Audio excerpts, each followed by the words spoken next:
ये है एक खूनी दास्तान, जहां हर कदम पर मौत घात लगाए बैठी है। आदमखोर दरिंदे जो इंसान के गोश्त के प्यासे हैं, और एक शिकारी जो अपनी जान पर खेलकर इन दरिंदों से टकराता है। पेश है आदमखोरों की वादी।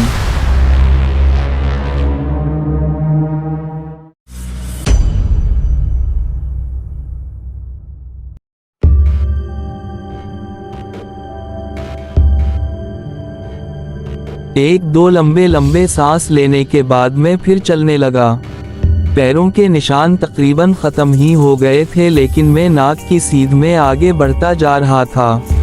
इस दौरान कई जंगी हयात सिवाय बड़े दरिंदों के मेरे सामने आते रहे, मगर मुझे एक नज़र देखकर इधर इधर निकल जाते। बजवात के जंगल और खंडावा के इस जंगल में बड़ा फ़र्क था।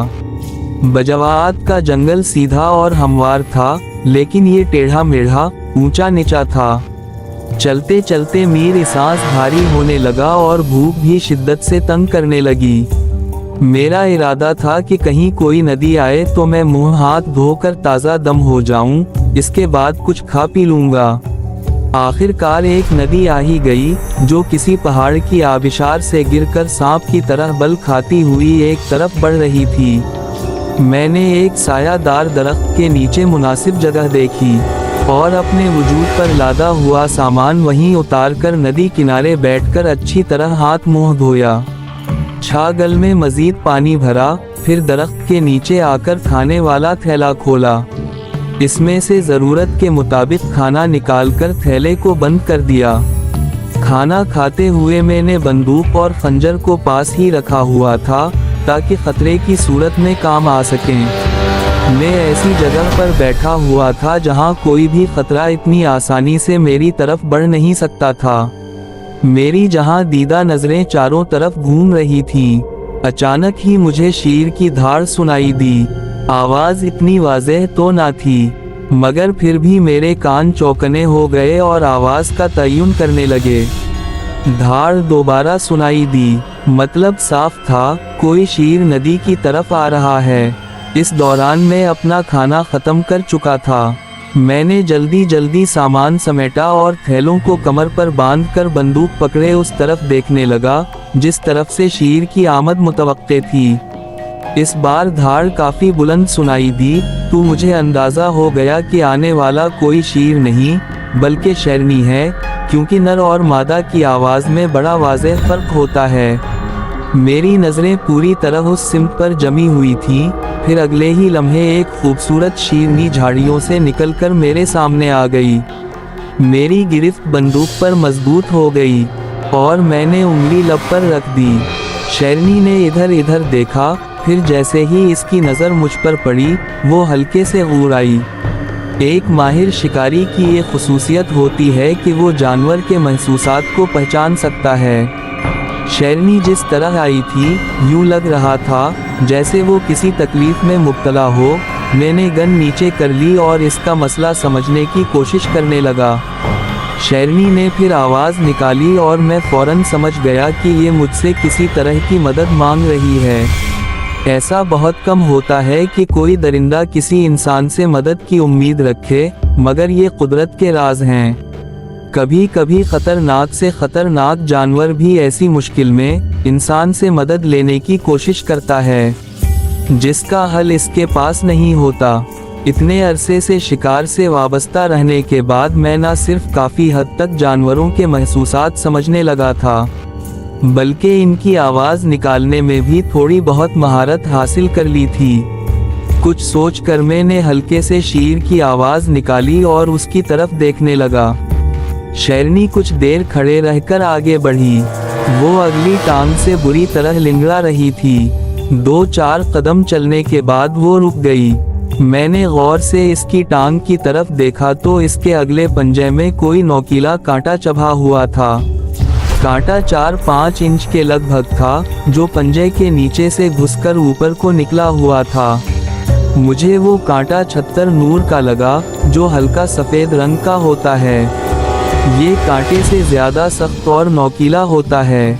ये इतना जहरीला और चुभने वाला होता है कि इसकी जलन और तकलीफ से हाथी और भैंसे जैसे बड़े जानवर भी बेहोश हो जाते हैं। शेरनी भी तकलीफ से बुरी तरह निढाल थी। इसने शायद आदम बो पाली थी और ये सोच कर आई थी कि इस कांटे को कोई इंसान ही निकाल सकता है।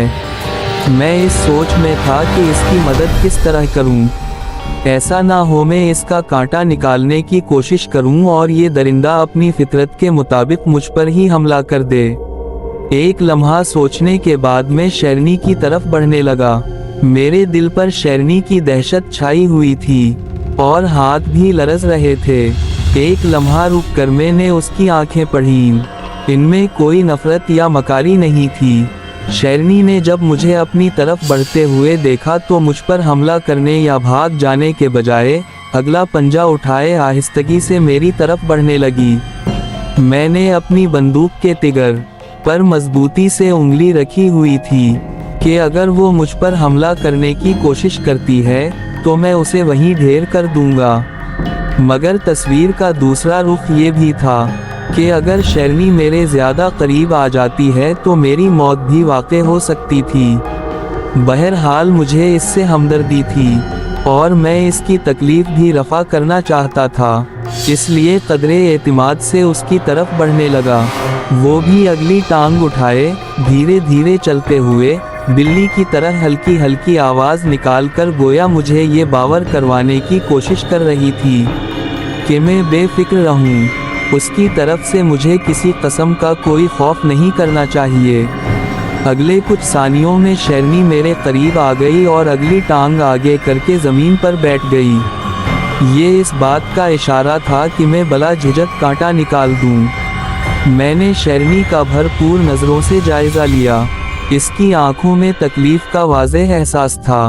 पहले तो मुझे यही लगा कि ये शेरनी पालतू है और भागकर जंगल में आ गई है, क्योंकि पालतू जानवरों को इस बात का इल्म कम ही होता है कि कौन सा पौधा या दरख्त खतरनाक है और उसके करीब नहीं जाना चाहिए। ये शेरनी भी भूल से छत्तर तोड़ पौधे के पास चली गई और कांटा छू लिया, लेकिन फिर इसके वजूद से उठती हुई हल्की हल्की जंगली बास से मेरा ये अंदाज़ा गलत साबित हुआ। मेरे एक और अंदाजे के मुताबिक इस शेरनी ने अभी जवानी की दहलीज पर कदम रखा था और बेख्याली में अपने पंजे में कांटा पेवस्त कर लिया। मैंने बंदूक एक तरफ रखी और कमर पर बंधे हुए फर्स्ट एड के डब्बे में से कांटा निकालने वाला खास आला जो शिकारी अपने पास रखते हैं निकाला। फिर अकड़ूं बैठकर आहिस्ता से शेरनी के पंजे की तरफ हाथ बढ़ाने लगा।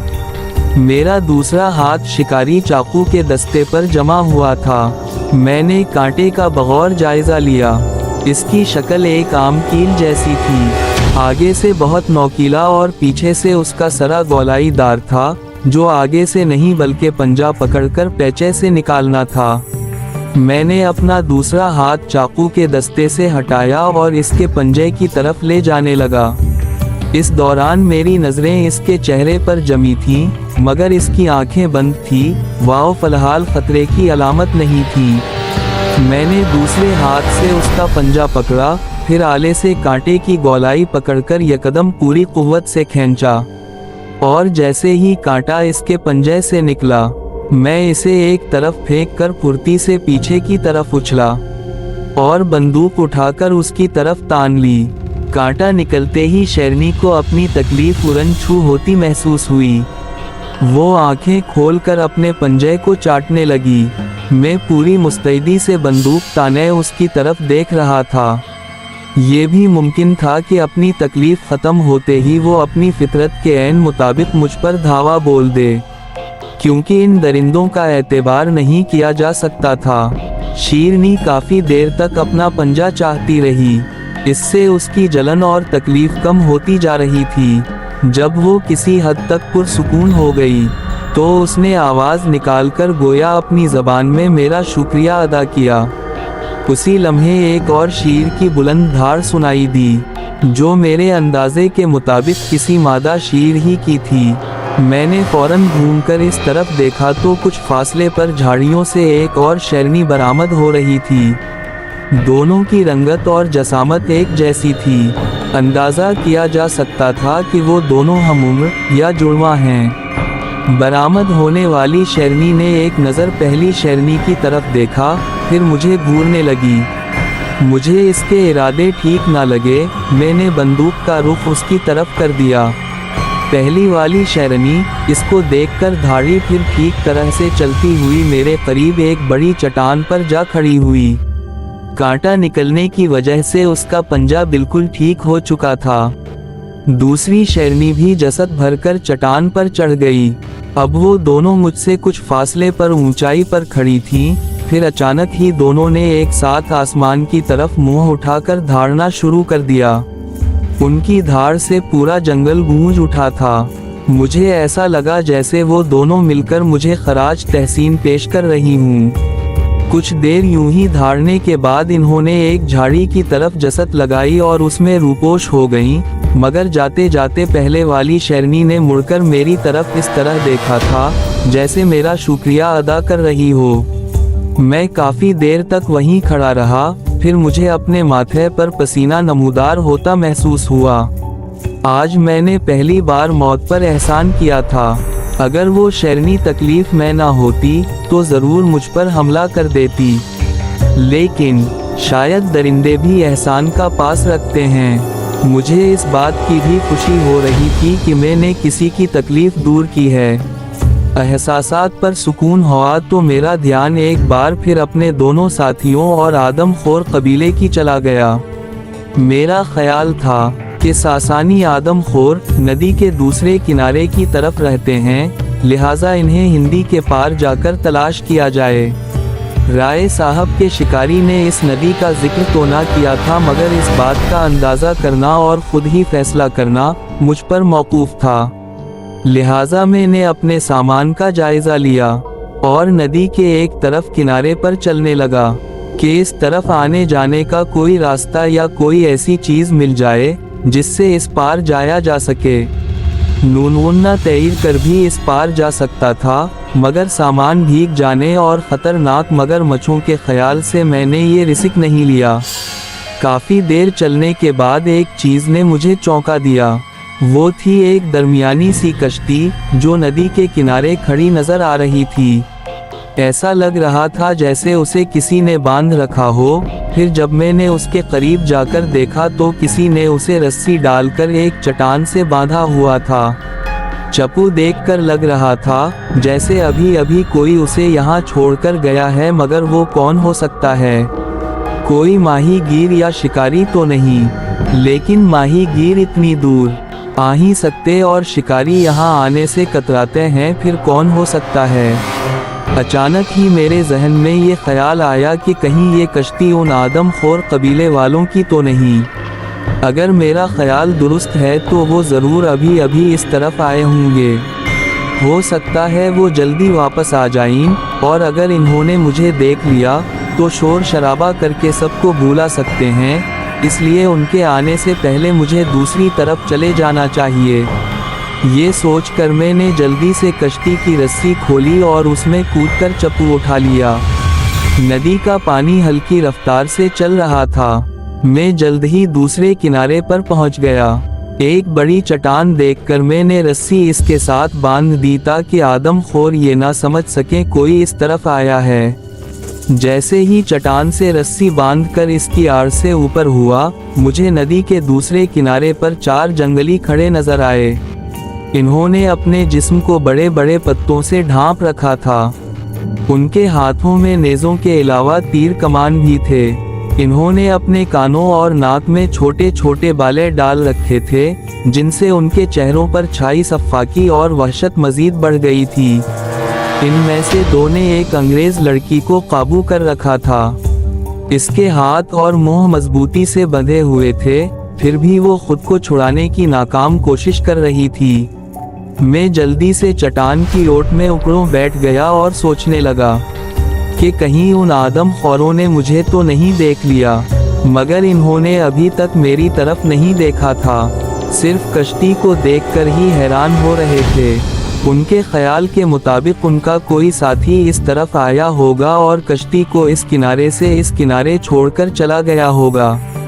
मैंने चट्टान की एक तरफ से ज़रा सा सर निकालकर उनकी तरफ देखा। इनमें से एक बंदा अपने साथी से कुछ कह रहा था। शायद वो उसे कश्ती वापस लाने की हिदायत कर रहा था। फिर दूसरे ने अपना नेज़ा और खंजर जमीन पर रखे और पानी में छलांग लगा दी। अब वो मछली की तरह तैरता हुआ कश्ती की तरफ आ रहा था। मैं जिस जगह बैठा हुआ था वो आसानी से मुझे देख सकता था। अगर मैं यहाँ से उठकर जंगल में जाने की कोशिश करता तो भी मुझे वो देख लेते और लम्हे भर में अपने कबीले को इकट्ठा कर लेते, जबकि मुझे इस वक्त तक उनसे चुप कर रहना था जब तक मैं जैक और देवा को उनके चुंगल से छुड़ा नहीं लेता। मैंने वहीं बैठे बैठे अतराफ में देखा तो मुझे अपने अक़ब में एक और बड़ी सी चट्टान नजर आई। मैंने इसे आफियत समझा और उकड़ों चलता हुआ इसकी आड़ में जा बैठा। उसके साथ में एक झाड़ी थी। मैं उसकी शाखों के पीछे बैठा उनकी तरफ देखने लगा। पानी में तैरता हुआ जंगली नदी से निकलकर कश्ती के करीब आ गया था। किश्ती का जायजा लेने के बाद वो अतराफ में देखने लगा। जब उसे कुछ ना नजर आया तो उसने हाथ उठाकर हलक से तेज आवाज निकाली और अपनी मखसूस ज़बान में कुछ कहा। दूसरी तरफ से इशारा हुआ कि वो किश्ती फौरन ले आए। तब उसने जल्दी जल्दी रस्सी खोली और उसमें कूदकर उसे दूसरी तरफ ले गया। इन्होंने इस अंग्रेज लड़की को उठाकर कश्ती में डाला और खुद भी सवार होकर किश्ती को एक तरफ खींचते हुए ले जाने लगे। मैं चाहता तो बंदूक के जोर पर आसानी से लड़की को छुड़वा सकता था, मगर बंदूक की आवाज़ सुनकर उनका पूरा कबीला यहाँ पहुँच जाता और फिर मेरे साथियों का कुछ पता ना चलता कि वो कहाँ हैं। मुझे उनके पीछे पीछे उनकी रहाइश तक जाना था। जैसे ही उनकी कश्ती चली, मैं चट्टान की ओट से निकलकर उनके ताक़ुब में चल पड़ा। बंदूक को मैंने ख़ास अंदाज में उठा रखा था ताकि अगर उनकी तरफ से कोई ख़तरा दरपेश हो तो फ़ौरन गोली चला सकूं। मेरा ख्याल था कि मैं उनके ताक़ुब में चलता रहूँगा, मगर उनकी रफ्तार मुझसे कई गुना ज़्यादा थी। चंद लम्हों के बाद वो आँखों से ओझल हो गए।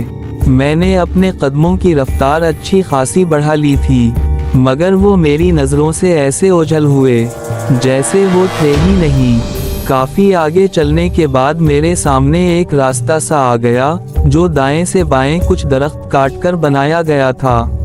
अब मैं सोच रहा था कि दाएं जाऊं या बाएं, फिर बाएं रास्ता मुंतखब करके इस पर चलने लगा। मेरा ख्याल था कि यकीनन ये रास्ता इन्हीं आदमखोरों ने बनाया है और वो इस लड़की को उसी तरफ ले गए होंगे। रास्ता साफ होने के सबब मेरे कदम पहले की निस्बत तेज़ी से उठ रहे थे। अब मुझे खंजर से इधर उधर लटकी टहनियाँ काटनी नहीं पड़ रही थी। मैं जुओं आगे बढ़ रहा था, ज़मीन की ऊंचाई बढ़ती जा रही थी। ऐसा लग रहा था जैसे मैं इस जंगल की छत पर जा रहा हूँ। फिर कुछ देर बाद मैं एक ऐसी जगह पर जा निकला जिसके नज़ारे ने मेरी अक्ल को मुबहत कर दिया। ये एक प्याला नुमा मैदान था जिस पर निहायत सब्ज रंग की खूबसूरत घास उगी हुई थी। कोई छोटा सा दरख्त तो क्या, मामूली सी झाड़ी भी नहीं थी। इस मैदान को आप ऊंट के कोहान की तरह भी समझ लें, क्योंकि इसकी बुलंद चोटी पर एक बड़ी सी झुग्गी भी नजर आ रही थी। ऐसा लग रहा था जैसे किसी ने इस जगह को खुद बनाया हो, मगर झुग्गी की मौजूदगी ने मुझे हैरत में मुब्तला कर दिया। इस खतरनाक जंगल में ये अकेली झुग्गी किसकी है? एक पल को ख्याल आया कहीं ये उन आदमखोर कबीले वालों की तो नहीं, लेकिन जंगलियों की झुग्गियाँ ऐसी नहीं होती। उनके तो बड़े बड़े झोंपड़े होते हैं और वो भी अच्छी खासी तादाद में। मैंने खंजर को अपने जिस्म का हिस्सा बनाया और बंदूक को कंधे पर लटका कर इस झुग्गी की तरफ बढ़ने लगा कि मुझे आवाज़ें सुनाई दें।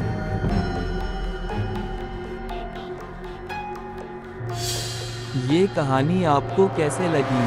अच्छी लगी तो वीडियो को लाइक और चैनल को सब्सक्राइब करें और बेल आइकन भी दबा दें ताकि नई वीडियोस आप तक फौरन पहुंचें। मिलते हैं अगली वीडियो में, तब तक के लिए हमें दें इजाज़त। अल्लाह हाफिज़।